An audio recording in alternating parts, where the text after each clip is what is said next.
I had always imagined Sunday dinners to be the glue that kept families together.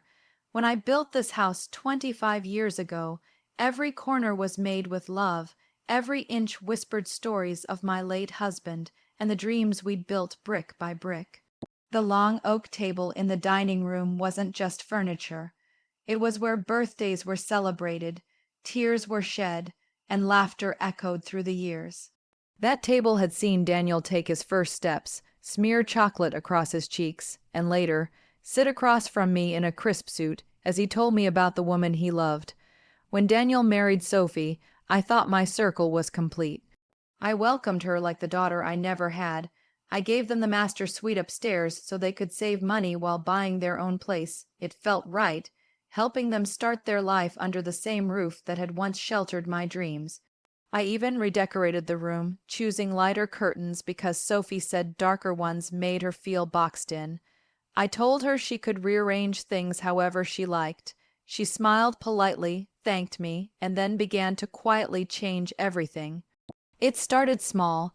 The framed photo of my husband and me on the mantel disappeared one day. When I asked, she said it didn't match the decor. Then my favorite embroidered cushions found their way into the storage room. Soon, even the smell of my cooking, spices simmering, bread baking, seemed to irritate her. It's too heavy, she'd say. Daniel and I prefer lighter meals. I tried to adjust. I really did. I started staying in my garden more, tending to the roses my husband had planted years ago. I told myself that giving them space was what a good mother should do. But no matter how much space I gave, I still felt like an intruder in my own home. Daniel, my sweet boy, seemed caught between us. He'd pat my hand and say, "Mom, she's just trying to make this place feel like home too." I wanted to tell him, "This is already home, the one I built for you." But I swallowed those words, afraid of sounding bitter or ungrateful.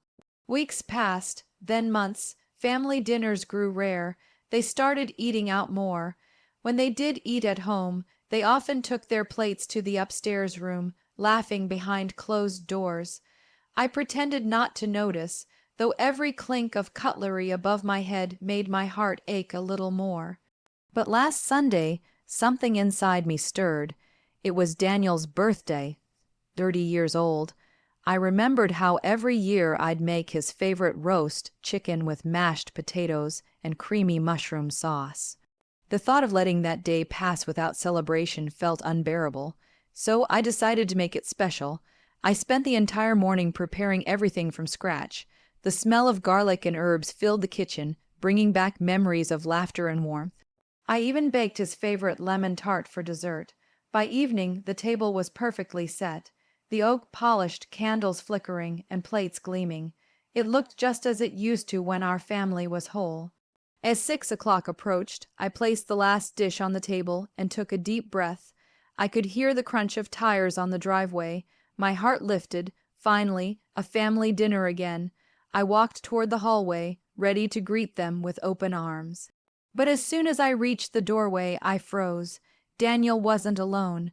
Behind him came Sophie's friends, 3 of them, all dressed casually, holding wine bottles and laughing loudly.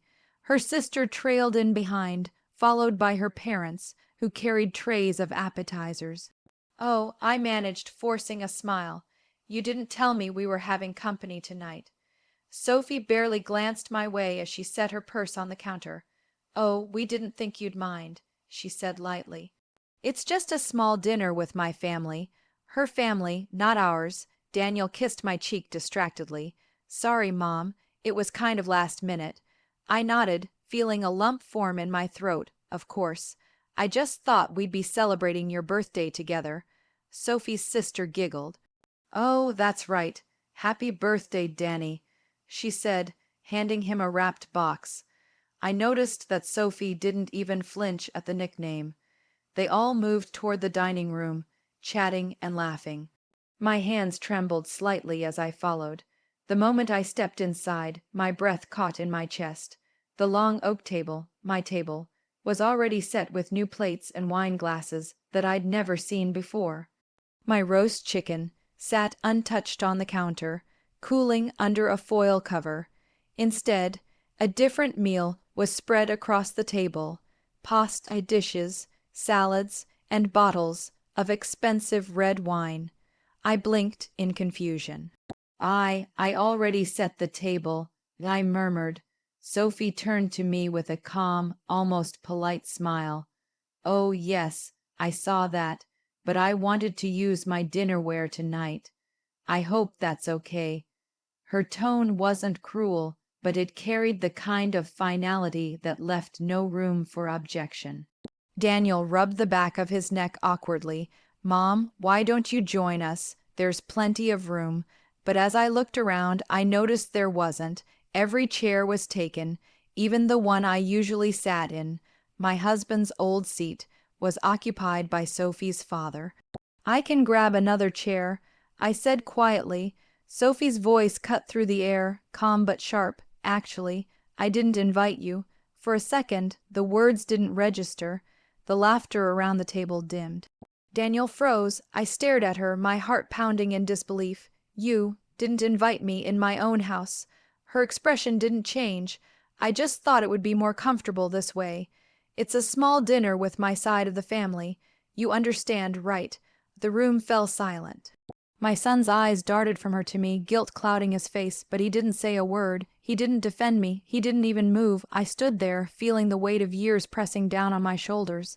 The house I built, the table I bought, the meals I'd cooked for decades.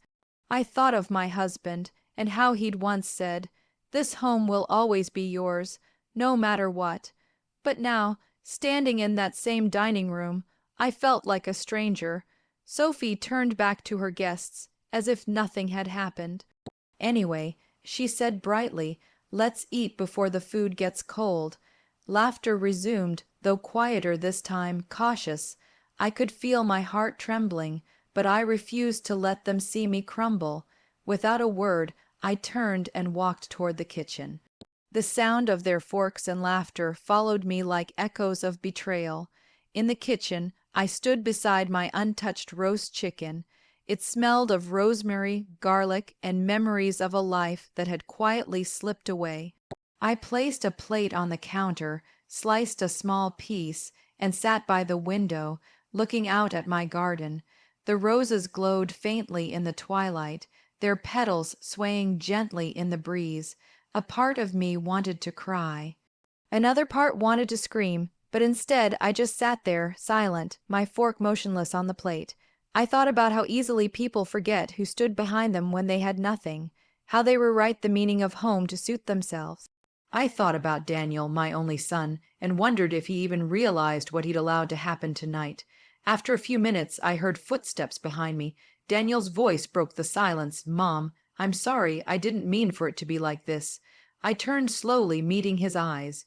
He looked lost, torn between the woman he loved and the mother who had raised him.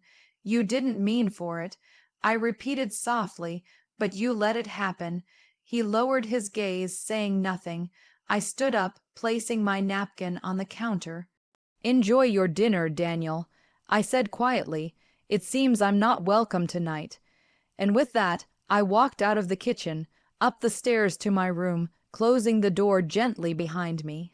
The laughter downstairs grew fainter, but it still reached me, threading through the cracks of the door like a cruel reminder. In the stillness of my room, I sat on the edge of my bed, the same one where I'd once read Daniel bedtime stories. I looked around at the photos on my dresser, memories frozen in time, and whispered to myself, "This house may no longer feel like mine, but I know who built it." And though the ache in my chest was unbearable, something within me began to harden.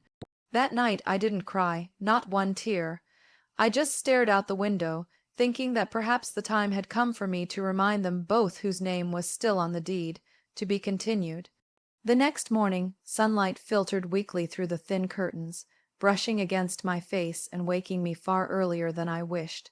My body ached, not from age, but from the weight of what had happened the night before. I could still hear Sophie's calm voice echoing in my mind, "I didn't invite you." Those 4 words had sliced through me sharper than any knife. For years I had lived believing that family was unbreakable, that love and sacrifice naturally guaranteed respect. But that night shattered that illusion. The truth was far colder. The house I had built had become nothing more than a convenience to them, a place to stay until something better came along. I moved slowly, pulling my robe tight around me as I walked downstairs. The smell of leftover wine and pasta lingered in the air. The dining room was a battlefield, plates scattered, wine stains on my table, laughter long gone. My once perfect oak table looked tired, humiliated. I pressed my palm against it, whispering a quiet apology, as if the table itself had shared my pain. Then I saw it, the roast chicken, untouched, still sitting on the counter, cold now, its golden skin dull beneath the morning light. It felt symbolic somehow, the meal I had poured my heart into, ignored and forgotten. I picked it up, wrapped it carefully, and placed it in the fridge. Old habits die hard, I supposed. Daniel came down a few minutes later, looking uneasy, his hair messy from sleep. "Morning, Mom," he murmured. I didn't look up. Morning. He rubbed the back of his neck, avoiding my eyes. "About last night. Sophie feels bad. She didn't mean to hurt you." I turned slowly. "Didn't mean to hurt me." My voice came out calm, steady, but edged with something sharp. "She told me I wasn't invited. In my own house, Daniel. How exactly was that supposed to make me feel?" He sighed, eyes soft with guilt. "It was a misunderstanding. You know how she gets when she's hosting. She likes to control the details." I gave a small, bitter laugh. "Hosting, Daniel, I built this house. I bought that table. I hosted you for 30 years. For the first time, he met my gaze. "Mom, please, don't make this harder. Sophie just wants to feel like this is her home too." I stared at him for a long moment. There it was, the heart of the issue. She wanted this to be her home, not ours, and my son, caught in his own guilt and confusion, was letting her claim it piece by piece. "I see," I said quietly. "Then maybe I've stayed long enough." His face paled. "What do you mean?" "I mean," I said, straightening, "it's time I find somewhere else to live. Somewhere I'm actually invited." He blinked, stunned. "Mom, you can't be serious. This is your home." I looked at him, a sad smile tugging at my lips. "Is it, Daniel? Last night proved otherwise." He started to protest, but Sophie's voice interrupted us from the stairs. "Good morning," she said, wearing that same practiced smile. "Coffee, anyone?" Her tone was bright, casual, as if the night before had been nothing more than a small social mishap. She moved gracefully to the counter, humming softly as she poured herself a cup of coffee. I could almost admire her composure if it weren't for the coldness beneath it. Daniel mumbled something and went upstairs again, perhaps too ashamed to face us both. That left Sophie and me in the same kitchen, two women bound by one man, one house, and an ocean of unspoken resentment. I decided to break the silence. "You must be very proud of yourself." She turned slightly, feigning confusion. "Excuse me, last night." I said, "You made your point very clear. You wanted me out of the picture." Her expression didn't falter. She took a sip of coffee, her eyes sharp yet calm. "That's not true. I just wanted a little space, that's all. It's hard to build a marriage when there's always another person watching, judging." I laughed softly. "Judging, Sophie, I've barely said 2 words to you in weeks. You've changed the curtains, the dishes, the traditions, all without asking, and I let you. But asking me to stay away from my own table, that's not space, that's erasure." She set her cup down carefully, her voice lowering. "You're being dramatic." "Am I?"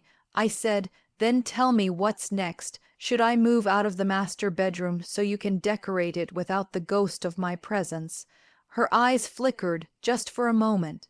That told me everything I needed to know. I nodded slowly. "I see. Well, don't worry. You'll get what you want." With that, I left the kitchen and went to my study, one of the few rooms she hadn't touched. Inside, I pulled open the drawer of my old desk and retrieved a thin envelope labeled deed and ownership papers. My late husband had made sure everything was in my name. I had never planned to use that fact to draw lines within my family. But now, it felt like the only weapon I had left. I spent the rest of the morning making calls to an estate agent, a lawyer, and finally my old friend Martha, who had always told me to stand tall even when your heart breaks. By noon, I had made my decision. That evening, Daniel returned from work looking uneasy again. "Mom, are you okay? Sophie told me you seemed upset this morning." "I'm fine," I said calmly, placing a folder on the table between us. "But we need to talk." He frowned, sitting down. "What's this, the house?" I said simply. "I'm selling it." His mouth fell open. "What, Mom, you can't. This is our home." "No, Daniel," I interrupted gently but firmly. "This is my home, and it's become a place where I no longer belong. You and Sophie need your own space, and I need my peace. Selling it is the best solution for everyone." He shook his head. "You can't just decide that." "I can," I said, sliding the deed toward him. "It's legally mine. I built it with your father before you were even born. I let you live here because I wanted you close, but you've both made it clear I'm no longer welcome. So I'll take back what's mine and let you build your own story somewhere else." For the first time in his life, Daniel had no words. He opened his mouth, closed it again, and finally whispered, "Mom, please, don't do this." I smiled sadly. "It's already done." That night, I slept deeply for the first time in months. Maybe it was exhaustion, or maybe it was the quiet satisfaction of reclaiming my dignity. Over the next few weeks, the "for sale" sign went up. Sophie was livid, though she tried to hide it behind polite smiles and strategic silences. She began packing before the house even had an offer, clearly unwilling to stay under my roof any longer than necessary. Daniel avoided confrontation, spending long hours at work. I, on the other hand, found peace in small things, watching the sunset from the porch, watering my roses, and knowing that every decision I made now was mine alone. When the sale finally closed, I handed Daniel an envelope. Inside was a check. "This is your share," I told him, "for helping with the upkeep all these years. Use it to build your new home." His eyes softened, tears brimming. "Mom, I don't deserve this. Maybe not," I said gently, "but I'm your mother, and no matter what's happened, that won't change." Sophie stayed silent during our final breakfast in the house. She looked around, perhaps realizing for the first time that she hadn't just taken over a home. She had taken for granted a lifetime of love that came with it. As we stood by the door, ready to go our separate ways, she finally spoke. "You really built this house yourself?" "With my husband," I said. "Every nail, every brick, every memory."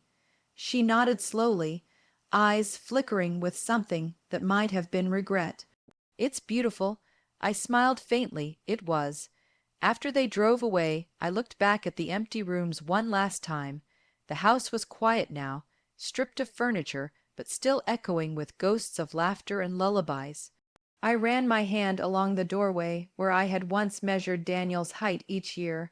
Then, with a deep breath, I locked the door for the last time. A month later, I moved into a small cottage near the sea. It wasn't grand, but it was mine. The air smelled of salt and freedom. I spent my mornings walking along the shore, and my evenings writing letters I never sent, to my husband, to Daniel, even to Sophie. Not out of anger, but out of understanding. Because as much as their actions had hurt me, they had also freed me. I had been clinging to a version of family that no longer existed. Sometimes love means letting go, not out of bitterness, but out of self-respect. One afternoon, as I sat by my window sipping tea, the postman arrived with a small package. Inside was a framed photograph, Daniel, smiling beside a newborn baby. There was a note attached. "Mom, meet Emma. We named her after Dad's mother. Sophie says she'd like you to visit soon. We miss you." Tears filled my eyes, but this time they were soft, forgiving tears. Perhaps I thought every ending holds a quiet beginning. I placed the photo on my windowsill, the sea shimmering behind it. The cottage might not have been the house I built, but it was the home I had finally found for myself.